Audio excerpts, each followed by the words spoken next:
This move opens lines for the queen and bishop and stakes a claim in the center, preparing to develop pieces harmoniously. Black immediately challenges white's central pawn, establishing a symmetrical pawn structure and laying the groundwork for classical opening development. This move initiates the queen's gambit, immediately challenging black's central pawn and aiming to gain space and control of the center. This move transitions the game into a queen's gambit declined structure, preparing to support the d5 pawn and control central squares. This move develops a knight to its most natural square, supporting the central pawn and preparing to castle, while aiming to control key central squares and prevent black from establishing an easy central pawn majority. By capturing on c4, black abandons the central pawn tension and enters variations of the queen's gambit declined, often leading to sharper play where white typically aims to exploit black's potential queenside weaknesses.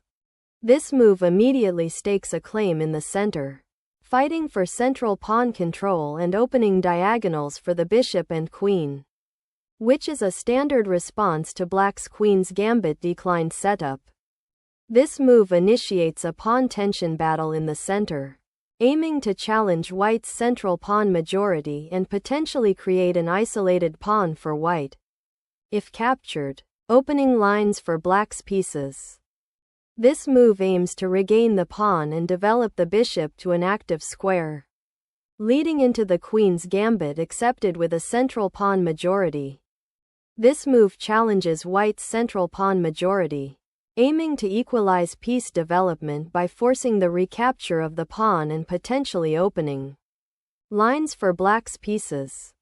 This move recaptures the pawn and develops the knight, aiming to control the center and prepare for further development, while black faces the challenge of regaining central control and harmonizing their pieces. This move develops a key piece towards the center, challenging white's control and preparing to castle, which is a natural step in this variation of the queen's gambit declined. This move develops the knight to a natural square, reinforcing control of the center and preparing for castling while keeping pressure on black's d4 pawn. This move, developing the bishop to a very active diagonal, aims to pressure white's center and potentially prepare for castling, while also developing a piece efficiently. This move, developing the bishop to a more active square and preparing to castle, aims to coordinate white's pieces and put pressure on black's center. This move develops the knight towards the center, supporting the central pawns and preparing for castling, while also eyeing the potential knight outpost on c5. This move sacrifices the bishop to remove black's knight, disrupting their pawn structure and potentially opening lines for an attack, aiming to exploit the exposed black king. Capturing the bishop with the e-pawn opens the f-file for your rook and aims to disrupt white's central pawn structure. This move, nxe6, sacrifices the knight to break open the f-file and disrupt black's pawn structure, creating immediate attacking chances for white against the vulnerable black king. This move aggressively develops the queen to a centralized square, immediately challenging white's bishop on e3 and preparing to potentially create threats along the a5-e1 diagonal. The king's safety is paramount after the pawn sacrifice and capture. Castling kingside consolidates white's position by moving the king off the open diagonal and bringing the rook into the game. Black recaptures the piece and simplifies the position, aiming to alleviate white's central pressure and prepare for counterplay. This recapture opens the f-file for white's rook, directly targeting black's king and creating immediate attacking potential while simultaneously developing the rook into an active position.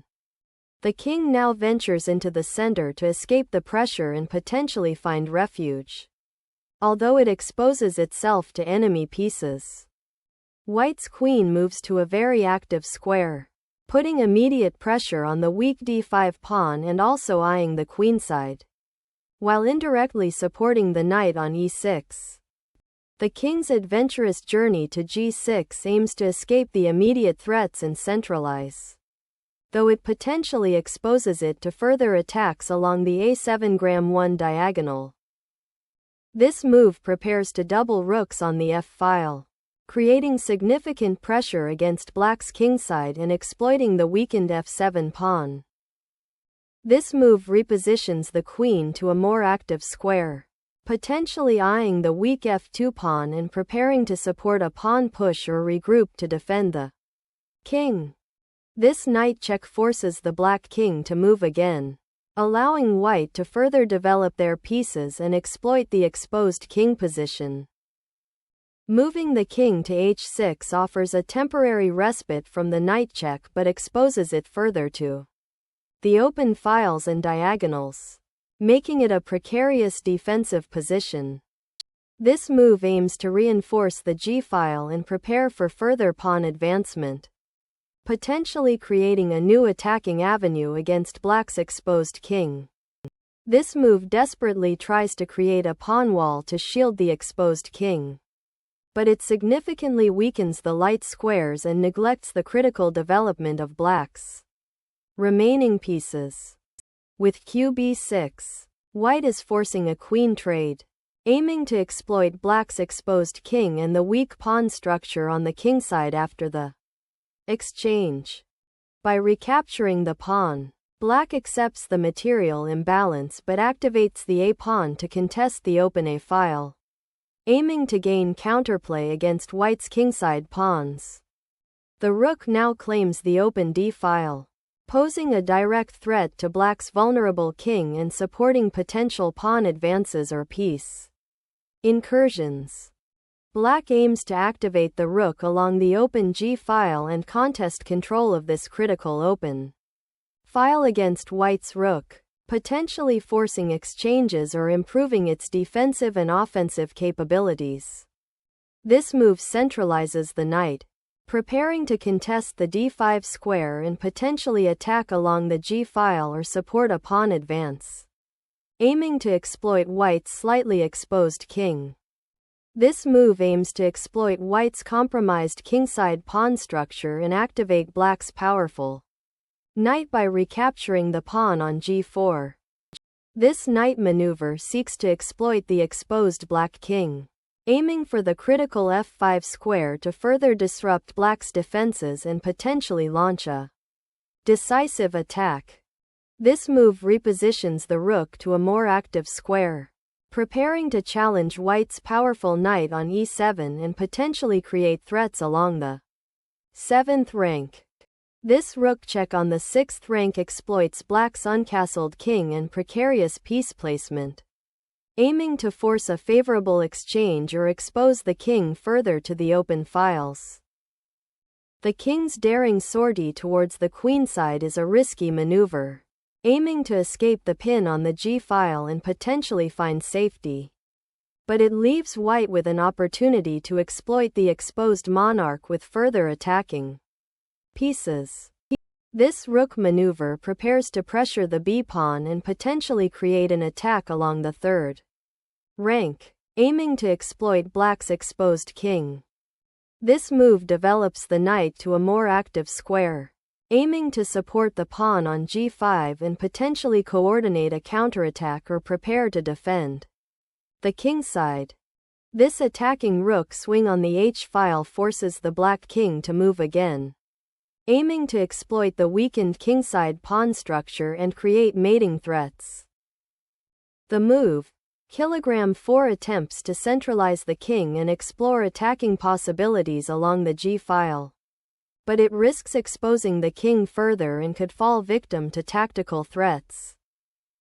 This move forces the black king to move again, maintaining the initiative and preventing black from consolidating their position.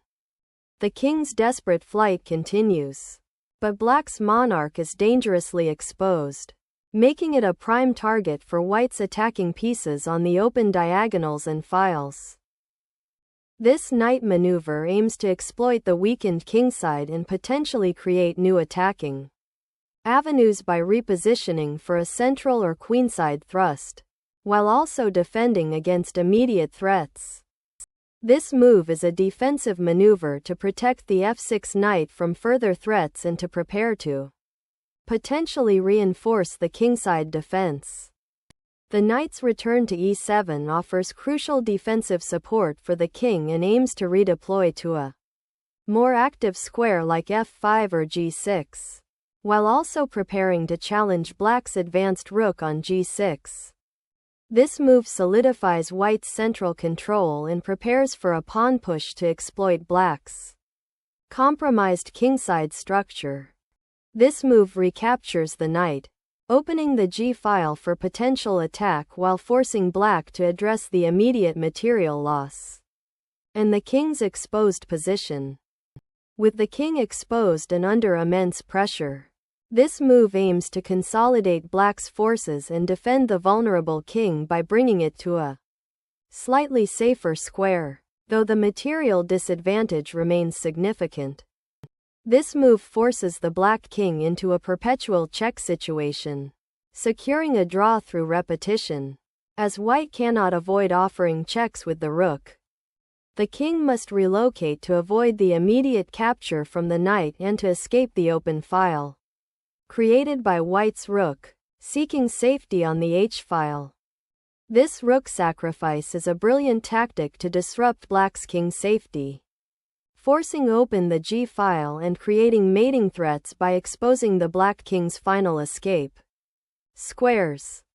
The rook on g6 now aims to defend the knight and potentially support a kingside pawn advance, creating threats on the g-file. This move is a critical attempt to exploit white's superior pawn mass and create a passed pawn on the kingside, aiming to break through black's defenses. This move is a defensive maneuver to protect the g-pawn from being captured, but it allows white's e-pawn to advance and potentially create new threats on the kingside. This move, re6, seeks to control the crucial e6 square and prepare to advance the e-pawn further, potentially creating a passed pawn and restricting black's king's mobility. This move activates the knight and prepares to contest the central control and potentially attack white's advanced pawn on e5. This move exploits the compromised kingside structure in the open lines to force the black king into a more vulnerable position, preparing for a decisive attack on the remaining pieces.